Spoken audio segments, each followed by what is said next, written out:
Sports talk की इस नई बुलेटिन में आप तमाम लोगों का स्वागत है और इस्तकबाल है। मसरूफियात काफ़ी बढ़ चुकी हैं और बेलगाम में तेंदुए की वजह से भी ज़्यादा मसरूफियात हो गए हैं। इसके साथ साथ पॉलिटिकल न्यूज़ भी बनाना होता है और स्पोर्ट्स की न्यूज़ भी बनाना होता है। तेंदुए की खबर भी हर रोज़ आप तक पहुंचाना बेइंतहा ज़रूरी हो गया है। इसके साथ साथ स्पोर्ट्स की तमाम खबरों से भी आपको आगाह करना हम बेइंतहा ज़रूरी समझते हैं। एशिया कप 2022 तकरीबन 4 साल के बाद फिर से शुरू हो गया है और ये दुबई के इंटरनेशनल स्टेडियम में खेला जा रहा है। इस टूर्नामेंट में 6 ममालिक हिस्सा ले रहे हैं, 6 टीमें हिस्सा ले रही हैं। उसमें पहले भारत, पाकिस्तान, बांग्लादेश, श्रीलंका, अफगानिस्तान और हांगकांग शामिल है। इन 6 टीमों को 2 ग्रुप में तकसीम किया गया है। पहले ग्रुप में इंडिया, पाकिस्तान और हांगकांग शामिल है और दूसरे ग्रुप में श्रीलंका, अफगानिस्तान और बांग्लादेश शामिल है। इस टूर्नामेंट में हर टीम को एक दूसरे के साथ खेलना जरूरी है और इस टूर्नामेंट का फाइनल मैच 11 सितंबर को होगा। अब चलते हैं हेडलाइंस की तरफ। अफगानिस्तान ने श्रीलंका को 8 विकेट से हराया और एशिया कप के दूसरे मैच में भारत ने पाकिस्तान को 5 विकेट से शिकस्त दी। बेलगाम के अशोक नगर में तामीर शुदा स्पोर्ट्स कॉम्प्लेक्स का इफ्तिताह हुआ। विनोद कांबली आजकल माली हालात से दो चार हो रहे हैं। आज प्यार और मोहब्बत में बात करेंगे वो कौन सा खिलाड़ी है जिसने 10 साल तक एक लड़की से रोमांस किया और आखिरी वक्त में उससे शादी करने से इनकार कर दिया। आप देख रहे हैं। चलते हैं स्पोर्ट्स की दुनिया में। स्पोर्ट्स की दुनिया में सबसे पहले हम जिक्र करेंगे एशिया कप 2022 जो दुबई के इंटरनेशनल स्टेडियम में खेला जा रहा है और पहला मुकाबला हो चुका है। एशिया कप 2022 में पहली मैच जो खेली गई, पहली मैच में अफगानिस्तान ने श्रीलंका को 8 विकेट से शिकस्त दे दी। श्रीलंका एक बेहतरीन टीम होने के बावजूद भी इस पहले मुकाबले में अफगानिस्तान के सामने वो बिल्कुल ढेर सी हो गई। इसकी असल वजह क्या है? श्रीलंका पिछले महीने वेस्टइंडीज का दौरा किया था और उन्होंने बड़ी ही खूबसूरती से वेस्टइंडीज के साथ खेलकर सीरीज अपने नाम कर ली थी, लेकिन वही मुजाहिरा उन्होंने एशिया कप के पहले मैच में नहीं दिखाया। श्रीलंका एशिया कप 2022 के पहले मैच में खेलते हुए अफगानिस्तान को सिर्फ 106 रन का टारगेट दिया, जिससे अफगानिस्तान ने बड़ी आसानी से उस टारगेट को हासिल करने में कामयाबी हासिल की। श्रीलंका के तमाम बल्लेबाजों ने बहुत ही निराशाजनक अपने खेल का प्रदर्शन किया। उन्हें बहुत ही करारी हार का सामना करना पड़ा। श्रीलंका की तरफ से सिर्फ एक खिलाड़ी भानु राजपक्षे ने 34 रन बनाए और बाकी के खिलाड़ियों ने भी ऐसा कोई कारनामा अंजाम नहीं दिया। अफगानिस्तान की तरफ से सबसे ज्यादा रन बनाने वालों में रहमानुल्लाह गुलबाज, जिन्होंने 18 गेंदों में 40 रन बनाए। भारत और पाकिस्तान के दरमियान का मैच एक हाई वोल्टेज मैच होता है जहां पे दुनिया भर की निगाहें इस मैच पे लगी रहते हैं और पाकिस्तान अपने पूरे फॉर्म में उन्होंने कई टूर्नामेंट जीते हैं, लेकिन पाकिस्तान का मैच एक बहुत ही दिलचस्प मैच होता है और हर एक की दिल की धड़कनें तेज हो जाती है जब ये दोनों मैदान में उतरते हैं। भारत की तरफ से जो 11 खिलाड़ी चुने गए थे उसमें एक नाम शामिल नहीं था और वो नाम था ऋषभ पंत और ऋषभ पंत के बदले खेल रहे थे दिनेश कार्तिक। भारत की तरफ से खेले जाने वाले तमाम खिलाड़ी इसमें मौजूद हैं सिवाय मोहम्मद शमी, मोहम्मद सिराज और बुमराह। इसके बावजूद भी ये टीम बड़ी मजबूत नजर आ रही थी और इसमें बहुत ही बेहतरीन खिलाड़ी हिस्सा ले रहे थे, जिसमें विराट कोहली अपने पुराने फॉर्म में वापस आने की बेइंतहा कोशिश कर रहे हैं। इसके साथ साथ केएल राहुल जो काफी अरसे से मैदान में नहीं थे और केएल राहुल को भी इस टीम में शामिल किया गया। खासकर तमाम लोगों की निगाहें विराट कोहली पे लगी हुई हैं क्योंकि उन्होंने अपने एक इंटरव्यू में एक बयान देते हुए कहा है कि मैंने 1 माह तक अपने बैट को नहीं छुआ। अब कल के मैच में उन्होंने सिर्फ 34 गेंदों में 35 रन बनाए, ये कोई अच्छा सा स्कोर नहीं था। इसके अलावा केएल राहुल जो काफी अरसे से बीमार भी चल रहे थे और इश्कबाजी में ज्यादा मशगूल थे, उन्होंने पहली गेंद पर बोल्ड आउट हो गए। इंडियन क्रिकेट टीम के सिलेक्शन कमेटी को यह देखना है कि दूसरी मैच में केएल राहुल की जगह बनती है या नहीं। भारत ने पाकिस्तान को 5 विकेट से शिकस्त दी और उन्होंने अपना पुराना बदला ले लिया। भारत की तरफ से शानदार गेंदबाजी करते हुए भुवनेश्वर कुमार ने 4 विकेट लिए।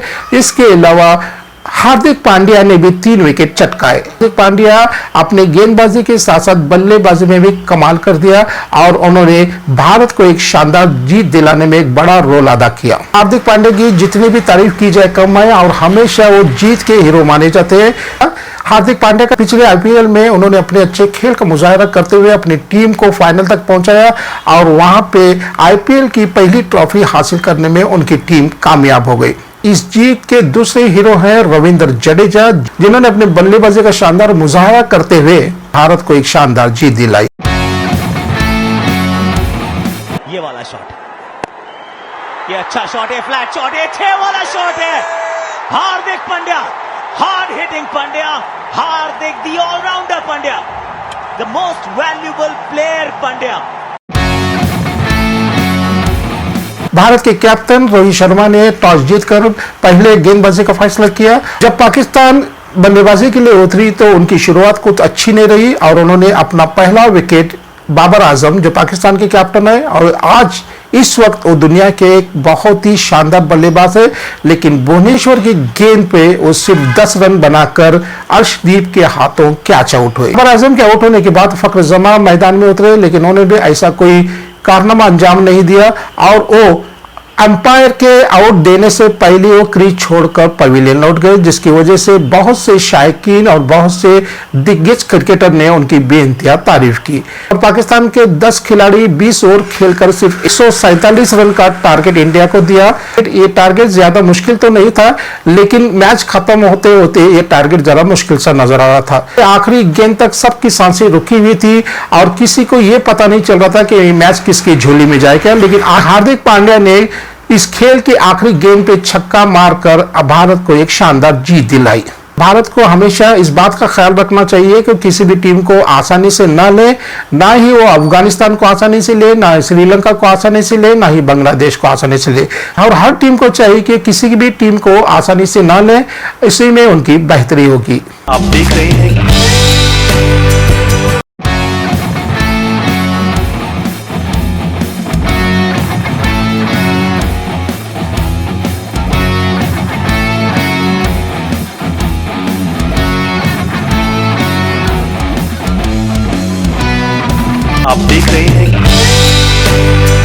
इंग्लैंड और साउथ अफ्रीका के दरमियान 3 टेस्ट सीरीज खेले जा रहे हैं और पहला टेस्ट साउथ अफ्रीका ने इंग्लैंड को बुरी तरह से रौंद दिया। इंग्लैंड को पहले टेस्ट में 1 इनिंग्स और 12 रन से जबरदस्त शिकस्त दे दी।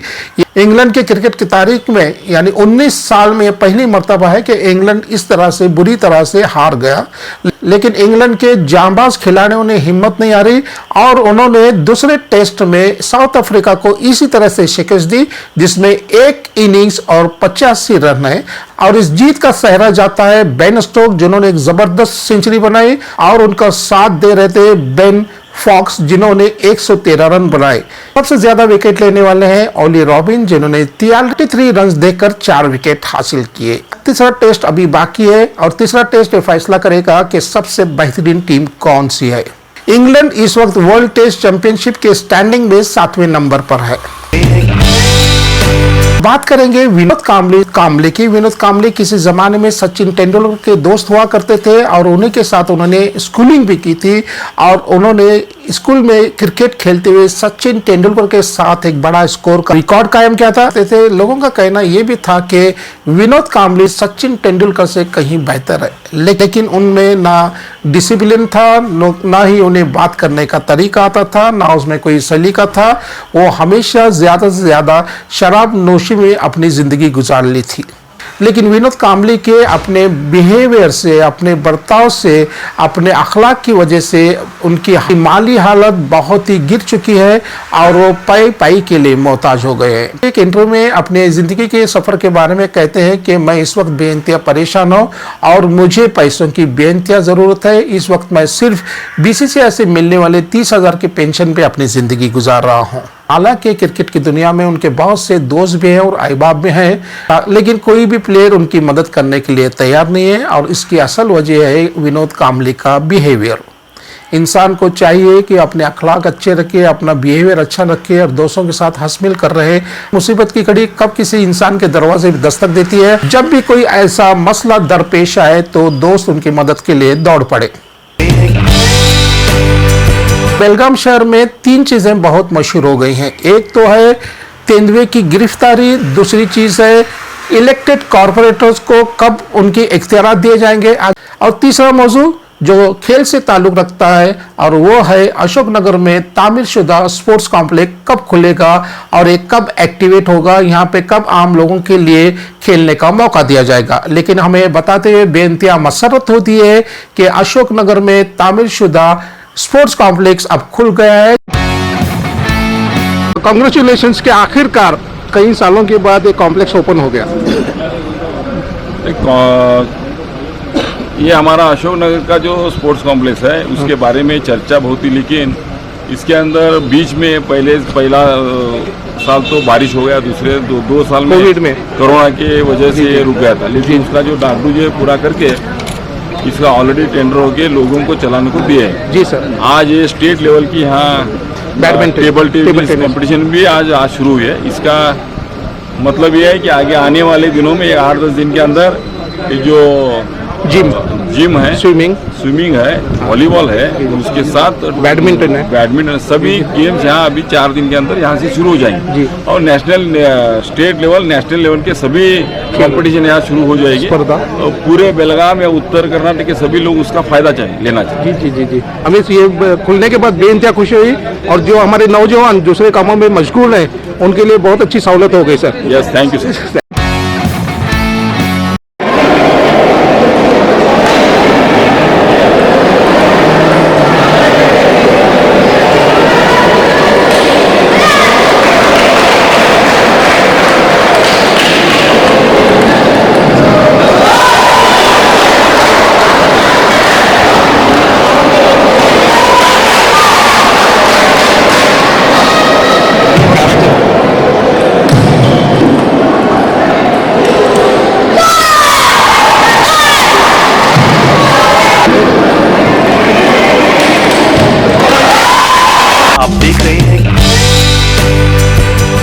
क्रिकेटर्स के प्यार और मोहब्बत की कहानियां हमारे बुलेटिन में मौजूद रहती हैं, और हमारी एक कोशिश होती है आपको नई कहानियों से आगाह करें। ऐसे क्रिकेटर की कहानी जिन्होंने ऑस्ट्रेलिया की एक लड़की से मोहब्बत की, उनसे रोमांस किया, और 10 साल तक ये रोमांस चलता रहा, लेकिन आखिरी वक्त में उस क्रिकेटर ने उस लड़की से शादी करने से इनकार कर दिया।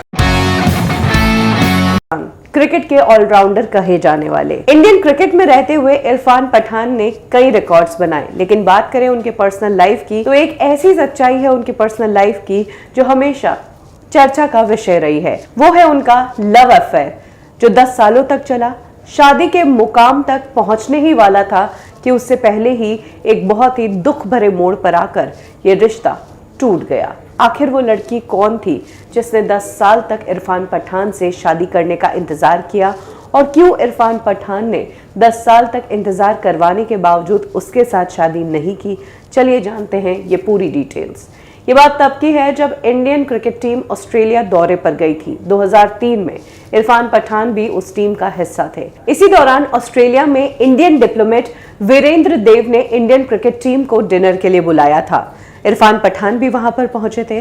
वीरेंद्र देव ने इस दौरान अपने परिवार से सभी को इंट्रोड्यूस करवाया, जिसमें एक थी उनकी बेटी शिवांगी देव जो कि एक चार्टर्ड अकाउंटेंट थी। इरफान पठान ने शिवानी को पहली बार देखा और पहली ही बार में वो शिवांगी को अपना दिल दे बैठे। इस पहली मुलाकात के बाद बातें शुरू हुई और मुलाकातें भी बढ़ने लगी। कहा गया कि 2006 में जब इंडियन क्रिकेट टीम फिर से ऑस्ट्रेलिया के दौरे पर गई तो इरफान पठान वहीं पर रुक गए, जबकि पूरी टीम वापस इंडिया लौट चुकी थी। 2006 में खुद इरफान पठान ने शिवांगी को प्रपोज किया था शादी के लिए, और इसके बाद खुद शिवांगी भी कई बार इंडिया आई। वडोदरा में जहां इरफान पठान के पेरेंट्स रहते हैं उनसे भी मुलाकात की और उनके घर पर भी रही। 2009 तक ये रिश्ता ऑफिशियल हो चुका था और क्रिकेट फ्रेटर्निटी के साथ साथ पूरे मीडिया में सभी को पता था कि इरफान पठान जो है शिवांगी से शादी करने वाले हैं और शिवांगी को डेट कर रहे हैं। खुद इरफान पठान ने 2009 में एक इंटरव्यू के दौरान कहा था कि शिवांगी से मैं जल्द ही शादी करूंगा, फिलहाल मुझे अभी क्रिकेट पर ध्यान देना है, इसीलिए शादी में कुछ और समय है। यानी कि कह सकते हैं कि ऑफिशियली इरफान पठान शिवांगी को लेकर मीडिया में स्टेटमेंट्स देते थे। एक टाइम पर यह भी खबर आई कि शिवांगी ऑस्ट्रेलिया से सब कुछ छोड़ छाड़ कर अब वडोदरा में शिफ्ट हो गई है और पिछले 3 सालों से वो वडोदरा में ही रह रही है। लेकिन 2012 में खबर आई कि इरफान पठान और शिवांगी का ब्रेकअप हो गया है। इसके पीछे कारण ये था कि इरफान पठान शिवांगी को इतने सालों तक इंतजार करवाने के बावजूद उनसे शादी नहीं कर पाए, क्योंकि उन्होंने एक शर्त रख दी कि पहले मेरे भाई यूसुफ पठान की शादी होगी, उसके बाद ही मैं शादी करूंगा। इधर शिवांगी रिलेशनशिप को इतना लंबा चला नहीं पा रही थी। इरफान पठान भी स्टार क्रिकेटर बन गए थे और कई सारी लड़कियों की दिल की धड़कन बन गए थे। शिवांगी थोड़ी सी इनसिक्योर भी हो गई थी और वो जल्दी से जल्दी इरफान पठान से शादी करना चाहती थी, लेकिन इरफान पठान ने भाई का हवाला देते हुए शिवांगी को और इंतजार करने के लिए कह दिया। और इस मोड़ पर आकर शिवांगी ने सारी होप्स छोड़ दी। वो खूबसूरत थी, खुद सेटल्ड थी, अपने पैरों पर खड़ी थी और इरफान पठान शादी को आगे से आगे टाल रहे थे, जबकि शिवांगी ने अपने पेरेंट्स को तैयार किया था। इरफान पठान के पेरेंट्स को भी तैयार करने में समय लगा था। परिवार वाले रेडी हो गए थे, लेकिन इरफान पठान की इस शर्त ने शिवांगी का दिल तोड़ दिया था। उन्हें ये शर्त बेहुदा लगी, जिसके बाद शिवांगी और इरफान पठान का रिश्ता टूट गया। हालांकि यूसुफ पठान की शादी 2013 में ही हो गई थी, लेकिन इस शादी के बावजूद इरफान पठान और शिवांगी कभी साथ नहीं आए। फाइनली 2016 में इरफान पठान ने शादी तो की, लेकिन शिवांगी से नहीं बल्कि सऊदी की एक मॉडल सफा बेग के साथ। 2016 में इस शादी के बाद उन्हें इस शादी से 2 बच्चे हैं और अब इरफान पठान एक खुशहाल जिंदगी जी रहे हैं। लेकिन जब जब इरफान पठान की लव लाइफ की बात होती है तो इनकी लव स्टोरी सुनकर लोगों का दिल टूट जाता है कि कैसे 10 साल तक एक लड़की को इंतजार करवा कर ये रिश्ता शादी के मुकाम तक नहीं पहुंच पाया। आप देख रहे हैं स्पोर्ट्स टॉक में खबरों का सिलसिला जारी है और हम उम्मीद करते हैं कि आपको स्पोर्ट्स टॉक पसंद आ रहा होगा। हमारी एक ही आपसे गुजारिश है कि आप स्पोर्ट्स टॉक चैनल को सब्सक्राइब करें, शेयर करें और लाइक करें। तब तक के लिए खुदा हाफिज। आप देख रहे हैं